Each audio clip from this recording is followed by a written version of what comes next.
While most of the world is complaining about rising oil prices, Saudi Arabia is debating what to do with all the money it's earning, about $1 billion a day. The country is now planning to build 6 new cities out of the sands of the Arabian desert. Our correspondent Crispin Thorold went to take a look. For sale, an exceptional 4-bedroom family house. Arranged over 2 floors, this magnificent property is in a prime position in the Saudi desert. View now to avoid disappointment. The King Abdullah economic city will rise from the desert of the Arabian Peninsula, and it's going to be enormous. 18 miles across, 8 miles deep.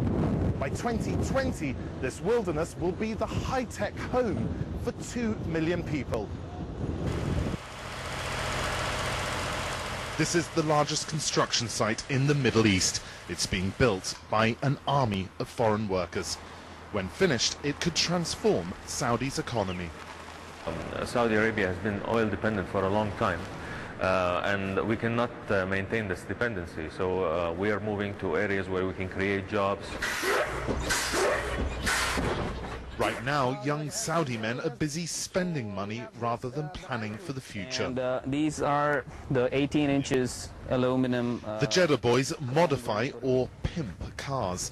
These boy racers then cruise around town on the hunt for girls. This kingdom has a youthful population which wants change.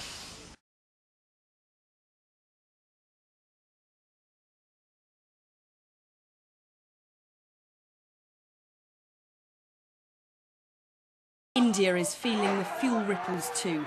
Prices shot up by 10% last week after the cost of subsidies brought state oil companies close to bankruptcy. Normal life in Kashmir has been paralysed by protests.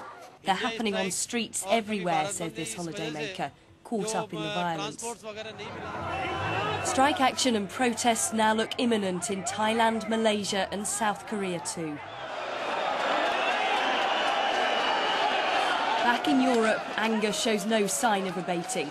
The Spanish government is meeting with unions, and the European Commission says it's alive to concerns, but such strength of feeling won't be easily contained.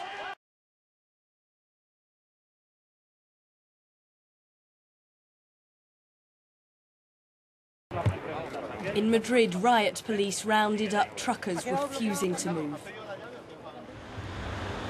As the jams lengthened there, in Granada in Spain and in neighbouring Portugal, 2 drivers paid the highest price for their protest. They were run over and killed. For 3 days now in Spain, the strike has caused nationwide travel chaos. And so food and fuel inevitably start to run out. The shelves are becoming bare. Normally we have the counter filled up. We've usually got 2 layers, but now there isn't any. We're bringing out the frozen stuff. If we didn't, we wouldn't have anything. Diesel prices have risen by 20% across Europe this year. Today in Belgium, thousands of workers took to the streets to show their anger at the rising cost of living.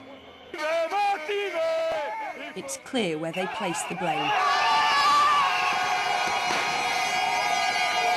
I think the same is happening across all of Europe. The demonstrations over fuel prices, the problems that truckers and fishermen are having. Everyone can empathise with this.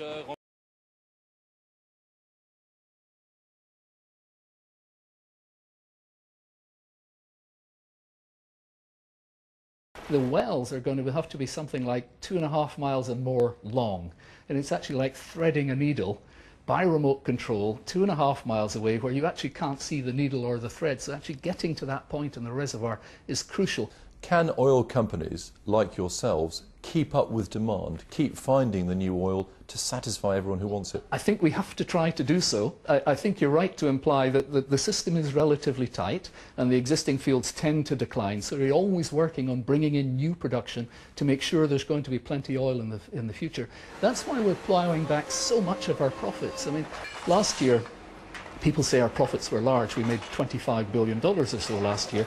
We actually took that money and ploughed $25 billion back into the business, mainly on new oil and gas production. Why are oil prices rising so rapidly at the moment? That's a very difficult question, and people ask me about the oil price. I think I find it very hard to predict where the oil price is going to go. The interesting thing is there's plenty oil and gas around at the moment in the short term. It's not as if you can't get oil and gas. There's plenty there. It is true, nonetheless, that there isn't an awful lot of spare capacity in the system. And as you look into the future, we all have to recognise that we're going to have to replace the oil and gas that's from the existing fields, but those that are in decline.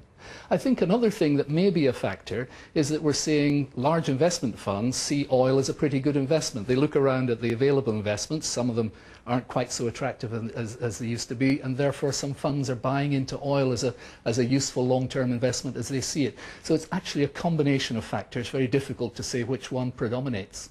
What's your message to hauliers who are protesting out there today about pump prices? Well, I can understand that everyone feels the pressure on price, the motorists, the hauliers as well. I think the best thing a company like us can do is to invest for new oil and gas production. That's why we took a number the same as all our profits last year, ploughed it back into the business to produce new oil and gas that will have some chance, some small contribution perhaps to cooling the market, and then to run our business, our petrol business, as efficiently and in as low cost a manner as we can, so that whatever the oil price is, we can offer the most competitive price to the motorist.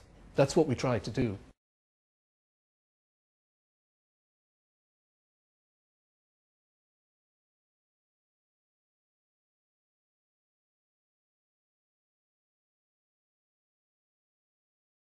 Because of a recent drought, the crops failed.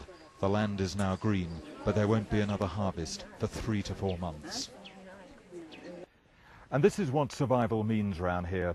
There is corn, but it won't be ready for 3 months. So people are forced to rely upon this. It's what they call false banana. Now, part of its value is to take the trunk, but they have to bury it underground, like here.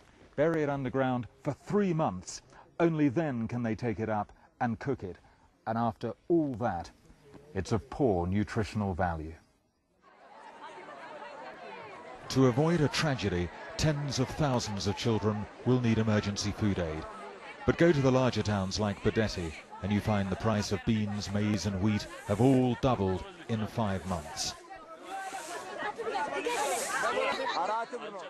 People can't afford to buy from us, said this man. And to move on to the capital Addis Ababa. At the market, the price of the most important grain has soared 3 times what it was.